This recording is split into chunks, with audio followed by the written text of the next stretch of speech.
Hey everybody, I'm Dee Lisa. I'm the dream doula for spiritual women. I help you live your best life.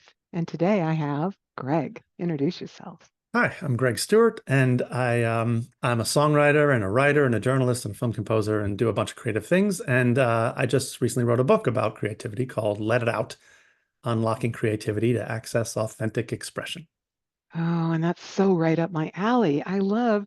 I was just talking today about something, the whole concept that the universe is creative.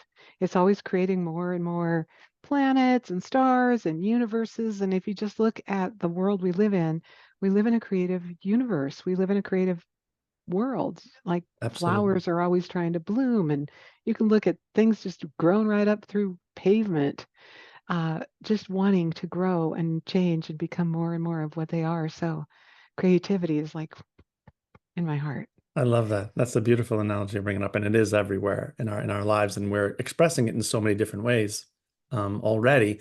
But I think a lot of people really fight with feeling like, am I being creative enough or in the ways I want to be? Or and so this, I love talking about this stuff, just why it's so important to live a creative life and making time for that and making it a priority in your life. Now, Greg, have you heard people say, because people say this to me sometimes, I'm not creative. You're an artist. You're creative. I'm not. I'm like, Yeah. au contraire. Yeah. Yeah. I got a lot of friends who come from, because I have a lot of friends from the corporate world who like to think that they're not creative. Mm, Um, And it's always a little bit sad to me, to be honest, and then also a little exciting too, because we usually can get into a conversation and reveal to them they have a lot more to share than they think they do, and they maybe yeah. haven't necessarily given themselves over to a particular vocation, a creative thing of either writing or songwriting or poetry or anything, but it's in everybody. I believe it's in everybody, and I believe everyone has a unique vantage point when it comes to their creativity. Like only you have lived your life out of the 8 billion people on the planet, and everyone who's ever come before, only you have lived your life with a specific set of experiences and environments, and and no one else can share your life and your world or your perspective the way you can. And so you obviously have something to share that no one else will ever share if you don't do it.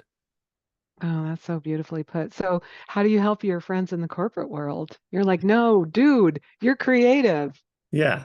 Well, part of this book is really just I kind of, and somewhere in the middle of the book, I kind of give kind of what I consider to be the 6 steps to begin to really access your creativity. We could talk a little bit about those now if you Sure. want. So, Yeah. step number one is always claim your worthiness.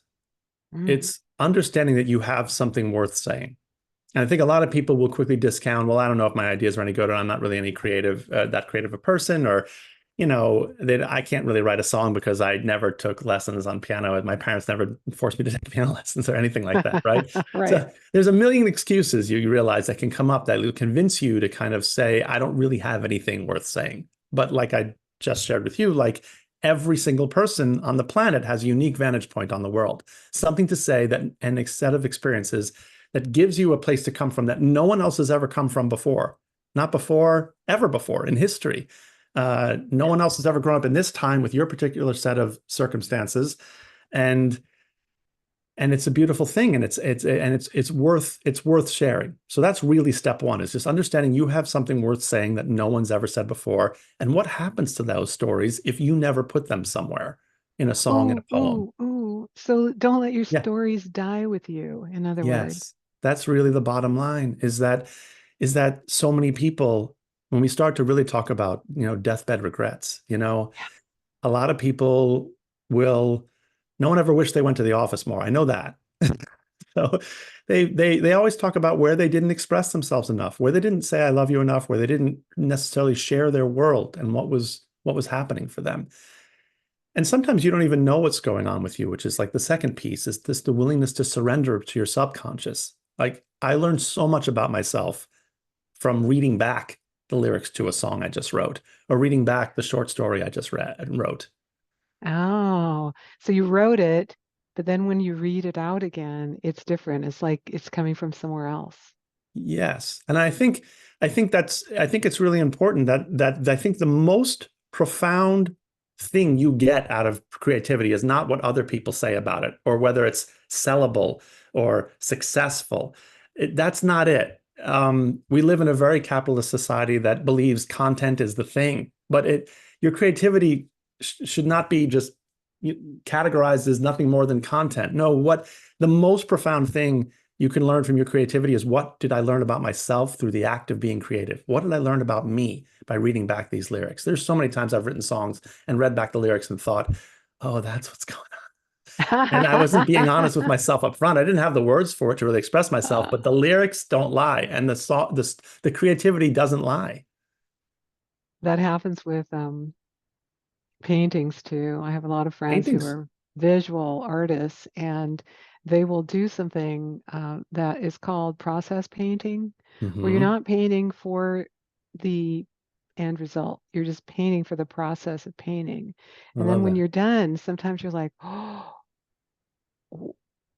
you see what you're mentally, emotionally What's really going going through on? because it's on the page, but you didn't try to make it there. It's just suddenly appears because you Yes. put one more mark next to this other mark and next and then whoa. And then And it if comes you're working together. with a therapist, they can go, "Oh, I see what's going on now." Yeah, that is good. I mean, and that's really Yeah. the power of creativity right there in a painting. And it happens with words too, and with visuals. Even the choice, I've been in, a group of photographers, where, 20 photographers, and it's like, take a picture of that tree, and no two photos look the same.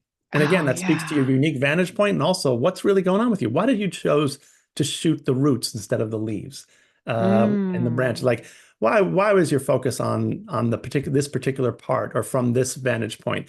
Was it just about the way the light hit it, or not? Or, these are big questions, and you can actually learn things about yourself by really looking at, why did I take this picture from this angle, of all the ways I could have taken this photo.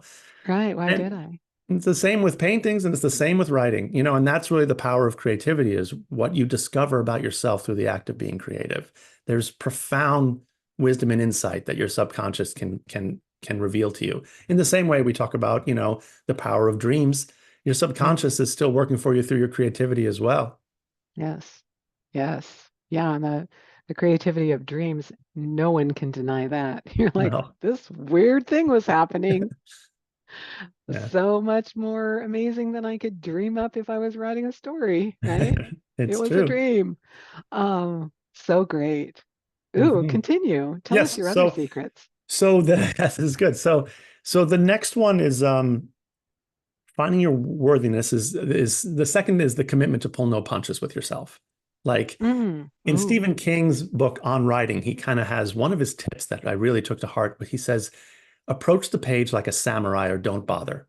If you're Oh, gonna if you're gonna write, like, I wonder what people are gonna think of this. What's my mom gonna say? And don't yeah. bother. Don't waste your time. Pull no punches with yourself. Commit to whatever you're feeling. Get it on the page. Let it out of you. Don't cringe or shy away from it. You can fix something on a second draft, no problem, but let it out. Mm. Exactly what you're feeling. Don't self-edit yourself at all in the process. You can edit later. But don't wear the editor's hat into the creativity room. Don't do that to yourself. Well, I'm thinking of your corporate friends. They probably have to shut themselves down every day just to go to Oh, work shoot. Yeah, yeah, and not be who they are because they think they have to, wear the suit or say a certain thing or be a certain way. And then, oh, what if they really went to work like a samurai? yes. There's a Ooh, beautiful freedom to it. It could be complete. It could be very confronting at the beginning, the thought of it, but there's a power in it. There's a freedom in it that, a lot of people, if you grant yourself that it really becomes pretty magical what you might end up creating. yeah. And just to remember, and one of the ways to do that, to kind of unblock yourself around the pull no punches, is to remember that it's all play. Like, it's all just play. It's Yes, I talk about, like, what you learn about yourself, and it feels like a cathartic kind of thing, but it's also, at the same time, creativity can be very escapist. Like, you get lost in a painting, and that's a beautiful thing when you're in the slipstream of your creativity. You don't realize, oh, I started at 10 a.m. and I totally missed lunch, and it's now 3 p.m. and I don't know where the time went. Yes. That's when you're really in the slipstream of your creativity, and time kind of disappears, linear time.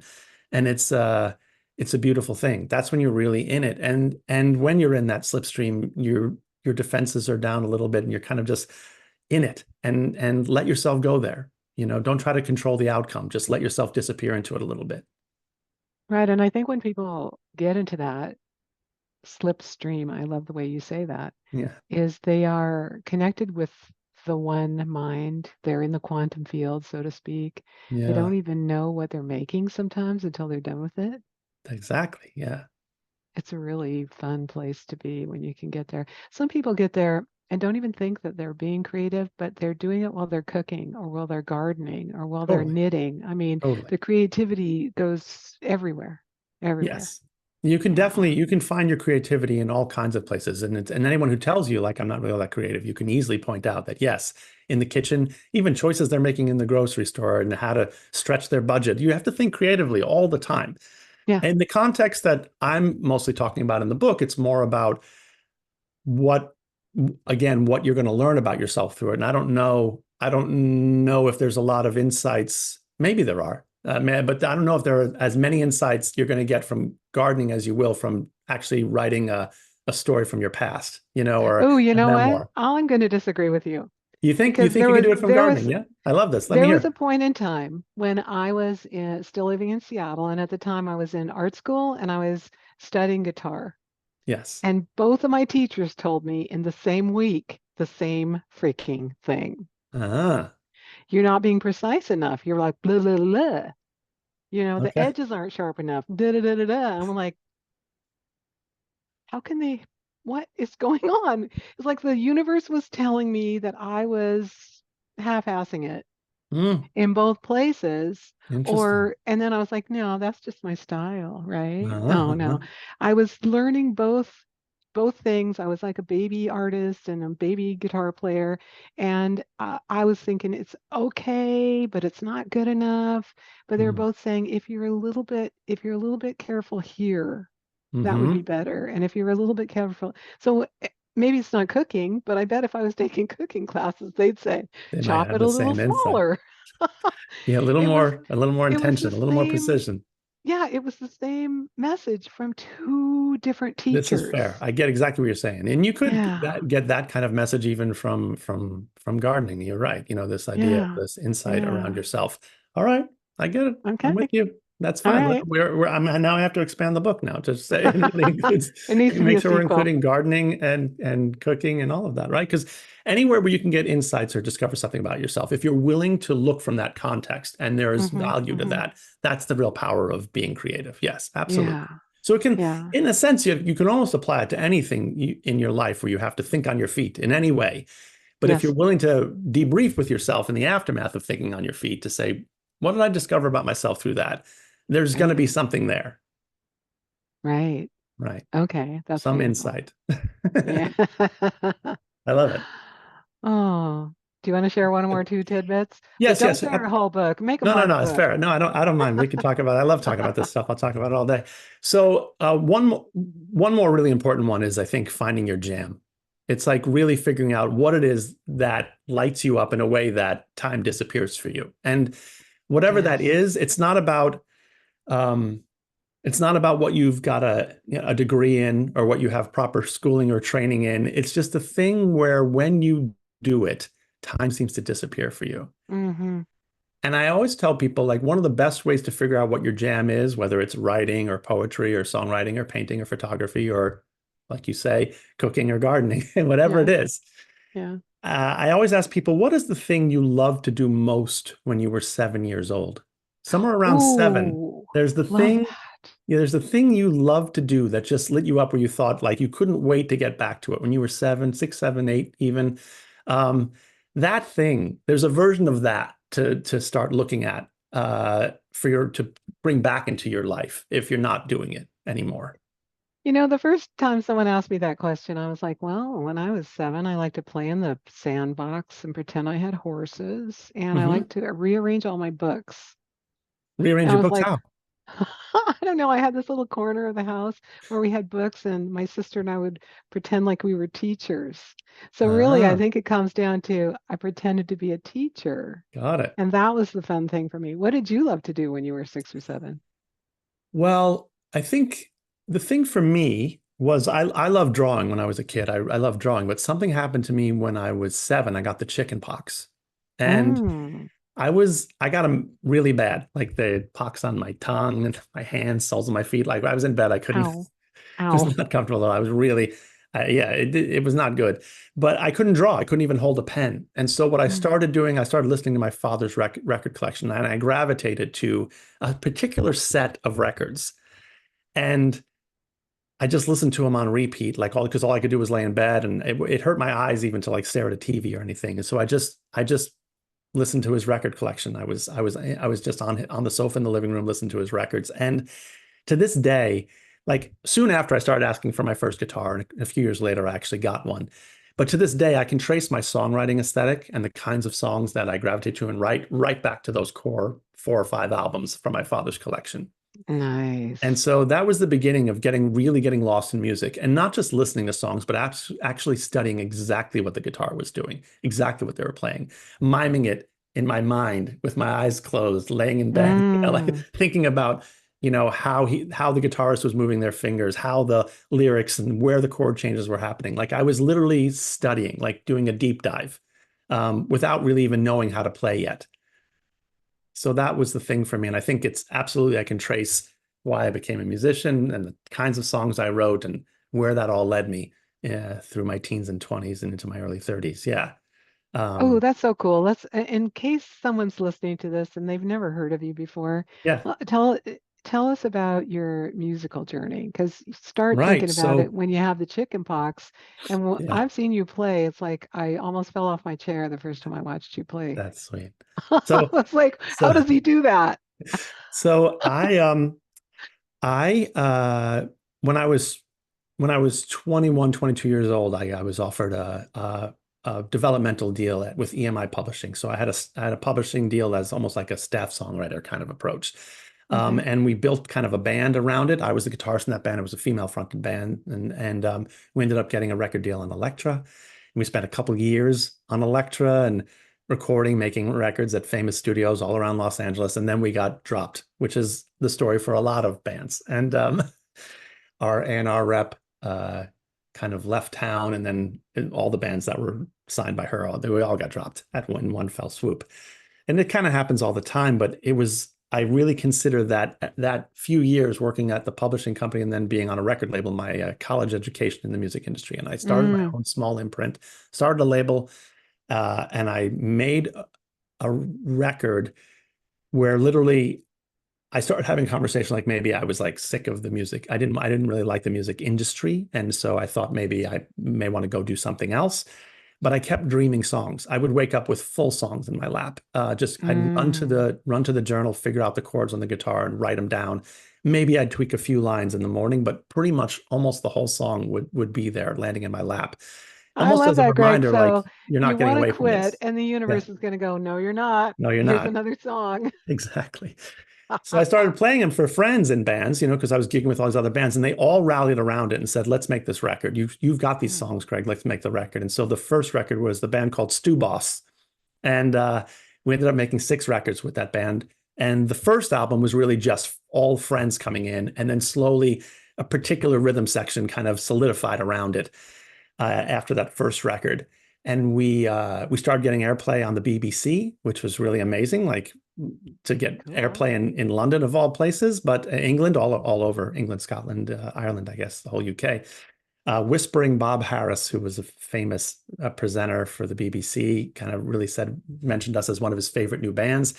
We figured out how to book our own tour, and boom, we were on the road, and we were getting into festivals in Europe and self-financing everything. And we'd self-finance it, make enough money to pay for the tour and make a little side money for ourselves. And then we'd come back home, we'd work a little bit, we'd start working on another record. And it was kind of a cycle we were in for 6, 7 years with that band. We made 6 albums with Stu Boss. It's a great time. And I really loved getting to see the world from kind of the club and pub and kind of festival level. You really understand a culture, not from Yeah. its, you know, kind of tourist traps, but really at the pub level. You really get to understand people. We had a Yeah. great time meeting people. The fans were always so lovely, and really the most magical part of getting to make music was getting to just play for people who we genuinely just thought were awesome. So, Yeah. um, so I was with that band for a number of years touring around. Then my daughter was born, and I really didn't want to tour as much. I wanted to figure out how to stay close to home. And then I started writing songs with a number of artists around town. And then I started writing songs with my wife and I. Before we were husband and wife, we were good friends for almost a decade before we got together. But Mm. we started writing songs together, and that became a project called the Mazarines.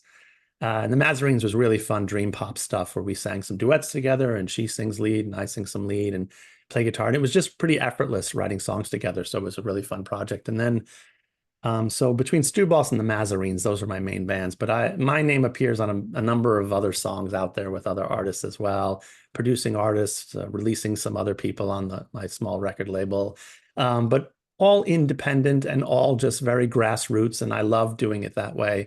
I loved that we could just make music and get out and share it and do it at a very, we said we had a very one fan at a time work ethic. just just one fan a day, which is one new fan a day was all we were shooting for, to let it just And grow organically. that's beautiful because that's like the antithesis of being on a record label and then just being thrown to the curb, Yeah. right? And I think It's that was like, probably thank you part for of it. throwing Yeah. me out. I'm starting my own thing. Yeah, because Yeah. I think one of the things that really fundamentally didn't work for me when I was on the label is like they give you an advance of money, and then there's this energy that starts happening of like, well, prove you're worth it. Or Um, give it back. or yeah, Right? or and you don't. It's not really fun to create from that place of just having to prove you're worth the money they're giving you, and then them trying to shape you into what they want you to be to best return on Right. an investment and all of those things. Right. I just wanted to be in a band where we were allowed to crawl before we were asked to walk and walk before we were asked to run. And I really wanted it to be like just a celebration that we get to make music together. Yeah. Everyone in that band had come from the major labels and had been on bands that were dropped. And so we said, if this isn't fun for us, we're not going to do it. We're not going to do it because we feel like we have to do it or it's our career. It's just we're just going to make sure we're having a good time. And then if we're authentically having a good time with each other, the crowd's going to feel that. The crowd picks up on whatever energy we're putting 100%. out. So if we're Yeah. nervous, the crowd is milling around and anxious. If we're genuinely so excited to be on stage with each other, they're excited to be participating with us. And that's Yes. kind of the thing we learned about live shows. And we live shows were pretty much our favorite part of the whole thing. Mm. And so getting out and playing, and that was kind of what it was all about. But yeah, that's my time as a musician. And then slowly my creativity kind of went from songwriting to just it kept wanting to expand. I started writing short stories. I wrote a screenplay, and then I wrote a novel. And then just, and I love that I was finding other avenues. There were stories that felt like they needed more than, three verses and a chorus to kind of be told. So I was grateful to start exploring other avenues and expanding my creativity into other mediums. Yeah. Yes, that's Yeah. beautiful. So, and yes, I've heard some of your writing, and it's across multiple genres. Yeah, I don't like to stick with one thing necessarily Why? because I just want to Why? explore. I'm kind of an explorer with it, but Yeah, yeah, yeah, that's cool. So you've got this book out now on creativity. I know yes. I haven't read your novel. Should people know about that? Oh yeah, well, there's a number of there's a novel that I'm shopping right now because I'd love to find a traditional publisher for it. So it's Okay. part of the process is just getting it, finding it a home. So it's out with a few Yeah. people right now. Oh, cool. As things develop, I will definitely keep you posted. Oh, okay. The book on creativity was something that um, it came very naturally to me because it's the stuff I've been talking about for 30 years and the stuff that's kind of been in so many conversations when I talk to any other creative person or even non-creative people about creativity. This is where the conversation goes. I'm kind of a bit of a one-trick pony around creativity. This is all I love. I love talking about it that much. In fact, I sent the book to my daughter, who's 19 now, and she was like, "Dad, this just kind of feels like everything you've been telling me my whole life." And she's That's like, right, girl. I was like, "Yeah, exactly." And she's like, "I love that you put it all in one place." And I was like, "Yeah." So it's like it's 30 years of experience kind of going into a book that kind of really flowed very, very quickly for me. And I wanted to also self-publish it and just put it out quickly and keep that same momentum and energy with it. So this one's kind of fast-tracked more than some of the Well, other this creative is projects I very do. much like how you did your music when you went on tour. Yeah, So you it you is. dreamed up the song, Yep. you went and performed it Yep. somewhere. Yep. You Yep. dreamed up the book. Now here Yeah. you go. Go. There you Here's go. your book. Yeah, I that's love kind of it. part of the process is just kind of surrendering to the process a little bit of knowing what works for you and the pace that you want to move at and knowing that that's your pace and it's the one that works. And that's what this particular book just asked for a faster pace. So I was at it, I'm with you. just I'm putting all with my you. attention on it. I'm Yeah. with you on that. There's one final thing I'd love to Yeah. cover, Please. and if you want to go there, Yeah. what do you think kills creativity for people? Ah, I think there are three major pitfalls, and I even mentioned them in the book. Three major pitfalls Okay. that really stifle creativity. The first is comparison. It's either Yes. it's either saying, why is that hack getting so much attention and not me? Right? Or it's, I'm never going to be as good at that genius, so why bother? So Yes. we just bookend ourselves and close down our creative bandwidth by comparing ourselves to who we think we're better than or less than, right? And so the number one way out of that comparison pitfall is just to understand, again, back to bring this conversation full circle, you have a unique voice to share with the world. Your journey and is absolutely going to be unique as well. And so comparison doesn't serve you. You can either choose to be an artist or you can be the critic, but you can't be Yes. both. Most critics don't really ever make art. So give up being critical of who's doing what. Everybody somewhere, if you're creating anything, is doing something of value. I hear songs all the time where I think that's not that song. I don't know if I really like that song. It's just not for me though.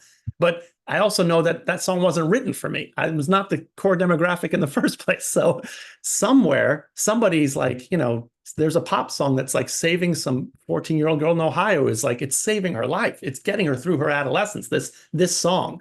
And just because I don't really get it, that's besides the point, isn't it? Like the fact that somebody somewhere is really getting value out of it, that's what makes all creativity valid. It may not be for you, but it's for someone. So give up being a critic. That's the first Okay. one, right? Okay. Um, the other one, the much more difficult pitfall to get over, is the belief that your creativity will somehow validate your existence and make you feel seen and known and loved. And we share our creativity and we want the applause and we want to know people like it. And if they don't like it, they don't like me. Feeling like our our work is a reflection of who we are because it is so deeply personal, but then it starts to become we expect love and adoration for it. We expect to feel accepted and seen and known for it. That's not always a given. That's not always Or guaranteed. or expecting money, Or right? thinking that your creativity owes you a living. Right. That's Exactly. that's not Yeah. necessarily true either. And again, this is what it's difficult to get your head around. A lot of people have made a very good living a creative life, but it's not guaranteed and it's not owed to you for your creativity. You create the real gift of your creativity, like I say, is what you learn about yourself. And then Mm. there's all kinds of possibilities after that.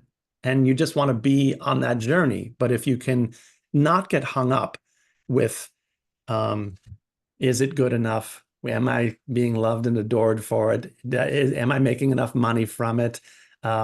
All of that, those are the major pitfalls that'll stifle your creativity. And then really just the last piece though is really the the unwillingness to make time for it, the way in which we focus on the low hanging fruit of our daily to do list to feel like we're accomplishing something in our life.